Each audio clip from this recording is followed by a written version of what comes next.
እንግዲህ ሩታ ድጋሚ ሴራ አስባለች ወይስ ምንድነው ያሰበችው ነገር የሚለውን በዝርዝር የምናየው ነው የሚሆነው።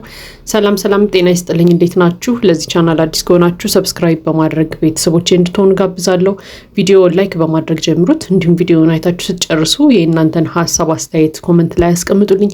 እንግዲህ ዛሬም እንደተለመደው በአዲስ ቪዲዮ መተናል። እንግዲህ በቪዲዮ ላይ የራሳችንን ሀሳብ አስተያየት እንሰጥበታለን ማለት ነው። እንግዲህ አብርሃምና ሩታ ዛሬ ተገናኝተዋል።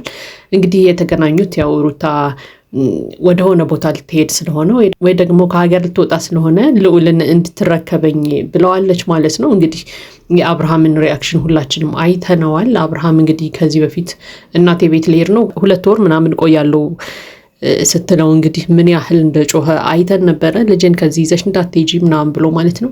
ለማንኛውም እንግዲህ ዛሬ ያው ኃላፊነቱን ሰጥተዋለች ማለት ነው። ይህን ኃላፊነት እንግዲህ አብርሃም ይፈልገዋል ብለን እናስባለን ሁሌ። ምክንያቱም የሆነ ቀንም ያው ልጄን ወደ ውጭ ወስጄ ላዝናና ብሎ እንግዲህ እንደሰረቃት እናውቃለን። እንግዲህ በዛ ምክንያትም ነው ልጁን በሳምንት 3 ጊዜ ብቻ እንዲያይ፣ ነገር ግን ከዛ ውጭ ምንም ነገር እንዳያደርግ እንግዲህ በፖሊስ የታገደው ማለት ነው። ለማንኛውም እንግዲህ ዛሬ ኃላፊነቱን ደግሞ በፈቃዷ ሰጥተዋለች ማለት ነው። እንግዲህ ሩታ ፈቃደኛ ከሆነች ምንም አይነት የህግ አካል አብርሃምን ሊጠይቀው አይችልም። ምክንያቱም በፈቃዷ እንደሰጠችው ስለሚታወቅ ማለት ነው። ለማንኛውም ግን አብርሃም እንግዲህ ይህንን ነገር መቀበል አልፈለገም። ይሄ ነገር ደግሞ ያው እኔ እንደግል በጣም አስገርሞኛል፣ አስደንቆኛል። ምክንያቱም አብርሃም ልጄን ካልወሰድኩ ልጄን ጋር ካልሆነ እያለ ሲጮህ የነበረ ሰው ዛሬ እንግዲህ እሺ ውሰድ በቃ ተብሎ ኃላፊነት ሲሰጠው ኃላፊነትን መወጣት አልፈለገም። በጭራሽ ልጁ እሱ ጋር እንዲሆን አልፈለገም። ይህ እንግዲህ ምንድነው የሚያሳየን? አብርሃም በቃ ኃላፊነት የሚሰማው ሰው አይደለም። በቃ ኃላፊነትን መወጣት መሸከም የሚችል ሰው አይደለም። አውቆ ነበር ማለት ነው። ልጄን እፈልጋለሁ፣ ልጄን ጋር ይሁን ምናምን እያለ የሆነ ጊዜ ሲቀውጠው የነበረው በቃ የውሸት ነው፣ ከአንገት በላይ ነው። ወይ ደግሞ ሩታን በሆነ ምክንያት ለመረበሽ ፈልጎ ነው ልጄን ወስዳለሁ እኔ ጋር ነው የሚሆነው ምናምን ሲል የነበረው ማለት ነው እንጂ በፍጹም ኃላፊነትን መውሰድ የሚችል ሰው አይደለም። የዛኔ ራሱ ልጁን ይዞ ከሄደ በኋላ ሩታ ዝም ብትለው ራሱ በራሱ ጊዜ ነበር አምጥቶ የሚመልስላት ይሄን ልጅ። በቃ ኃላፊነትን መሸከም የሚችል ሰው አይደለም አብርሃም። ዛሬ ያየነው ነገር ይህንን ያስረገጠልን ማለት ነው። ኃላፊነትን መውሰድ የሚችል ሰው ቢሆን ኖሮ እሺ ብሎ ልጁን ይወስድ ነበረ። ልጁን ለተወሰነ ጊዜም ቢሆን አብሮት ይንከባከበው ምናምን ነበር ማለት ነው። ለማንኛውም ግን እውነት ለመናገር ይሄ ልጅ የሩታ ኃላፊነት ብቻ አይደለም።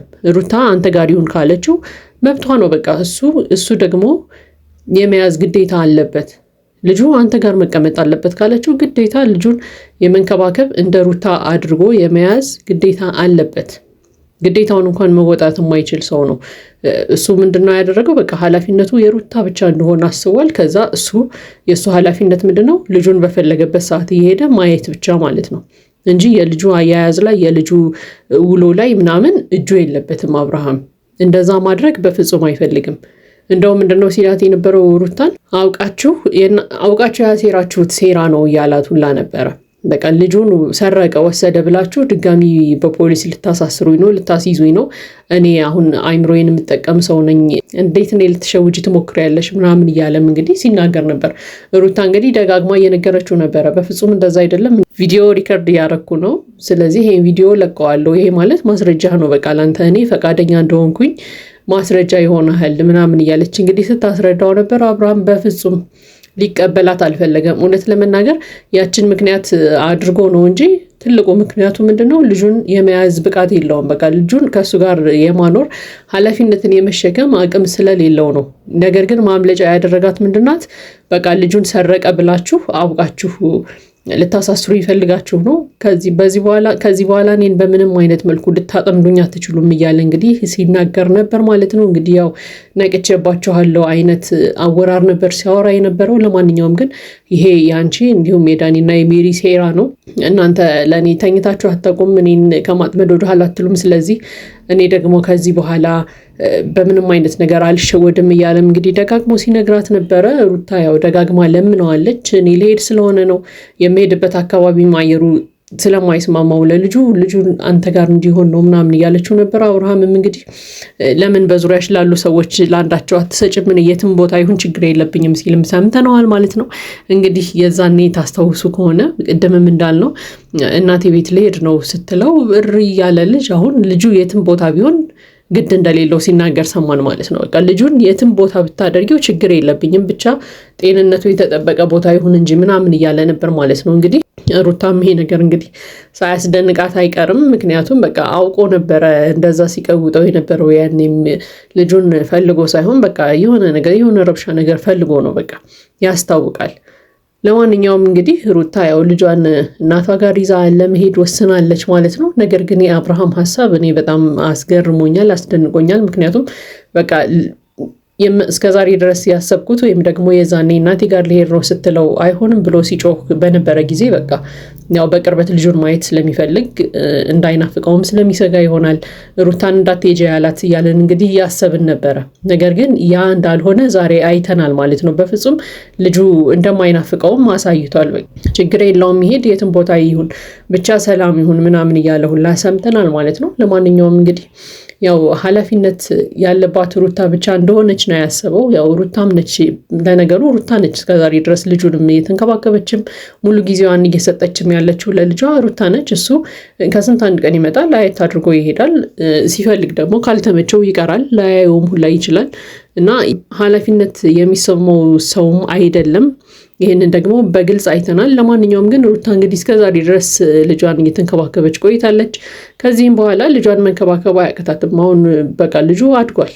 ከዚህ በኋላ ብዙ የሚያስቸግርበት ሩታን የሚያደክምበት ጊዜው አልፏል ብዬ አምናለሁ። ያው እንደ አራስ ቤት የሚያደክም ስለሌለ ማለት ነው። ለማንኛውም ግን አሁን እየጠነከረላት ነው። ስለዚህ ከዚህ በኋላ ደግሞ እንግዲህ አብርሃም የትም ቦታ ይሁን ልጄ እንግዲህ ችግር የለብኝም ካለ ደግሞ ሩታ እዚህ ሁና ምንም አትሰራም። አዲስ አበባ ብቻዋን ተቀምጣ ምንም አትሰራም። ስለዚህ እሷም እናቷ ጋር ሂዳ እናቷ፣ እህቶቿ፣ ወንድሞቿ፣ በአባቷ በቤተሰቦቿ ተከባ በቃ ዘና እያለች ልጇን ማሳደግ ትችላለች፣ የራሷን ህይወት እስከምትጀምር ድረስ ማለት ነው። ምክንያቱም አሁን ላይ ልጁን በኃላፊነት ስትሰጠው እምቢ ስላለ ነገ ደግሞ የትም እንዳትሄጂ ብሎ እሷን አስሮ የማስቀመጥ መብት የለውም።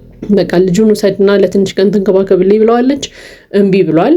የትም ቦታ ቢሆን ችግር የለብኝም ብሏል። ስለዚህ ልጇን ይዛ እናትና አባቷ ጋር ሂዳ ፈታ ብላ መኖር ትችላለች፣ ቤተሰቦቿ ጋር ሆና ማለት ነው። ስለዚህ አብርሃም ከዚህ በኋላ የልጁ ጉዳይ ራሱ የሚያሳስበው ሰው እንዳልሆነ እያየን ነው ማለት ነው። ለማንኛውም ግን ይህንን ኃላፊነት የጎደለውን አስተሳሰብ ይዞ ሄርሜላ ለባልነት እንዴት እንደተቀበለችው ጥያቄ ነው የሚሆንብኝ። ምክንያቱም ሄርሜላ ነገር ልጅ መውለዱ አይቀርም።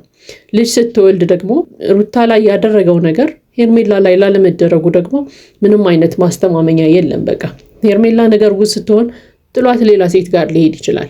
እርጉዝ ብቻ አይደለም፣ ያው ስትወልድ ደግሞ ልክ እንደ ሩታ ላይ ይላታል፣ ሌላ ሴት ጋር ይሄዳል። ብቻዋን ልጇን እንድታሳድግ ሊፈርድባት ላይ ይችላል ማለት ነው። ስለዚህ ሄርሜላ ወደ ትዳር ከመግባትሽ ምናምን በፊት የአብርሃምን ጸባዮች እስከዛሬ ድረስ የመጣባቸውን መንገዶች ከሩታ ጋር ያሳለፋቸውን መንገዶች ሁሉ በደንብ አስተውለሽ ብታያቸውና ነገ በእኔ ሊደገም ይችላል ብለሽ ብታስቢ መልካም ነው የሚል ሀሳብ አለኝ። ለማንኛውም ግን አብርሃም እንግዲህ ያው በሩታ የነሩታ ሴራ ነው ነቅቻለሁ ምናምን ብሏል። እንግዲህ ነገር ግን ያው በዚሁ ሳያስበውም ቢሆን ደግሞ ለልጁ ምንም ኃላፊነት የሌለው አባት እንደሆነ ሁላችንም አይተናል ማለት ነው። እንግዲህ ሩታ ደግሞ ጠንካራ ሴት፣ ጠንካራ እናት እንደሆነች አሳይታለች ማለት ነው። እንግዲህ ልጇን ይዛ ወደፊት የተሳካ ህይወት፣ የተሻለ ኑሮ እንደምትኖር ተስፋ እናደርጋለን እንግዲህ ከፈጣሪ ጋር ማለት ነው። ለማንኛውም እንግዲህ የዛሬው ሀሳብ አስተያየት ነው። የእናንተን ሀሳብ አስተያየት ኮሜንት ላይ አስቀምጡልኝ። ለዚህ ቻናል አዲስ ከሆናችሁ ሰብስክራይብ በማድረግ ቤተሰቦች እንድትሆኑ ጋብዛለሁ። ቪዲዮ ላይክ በማድረግ አበረታቱን። መልካም ጊዜ ይሁንላችሁ።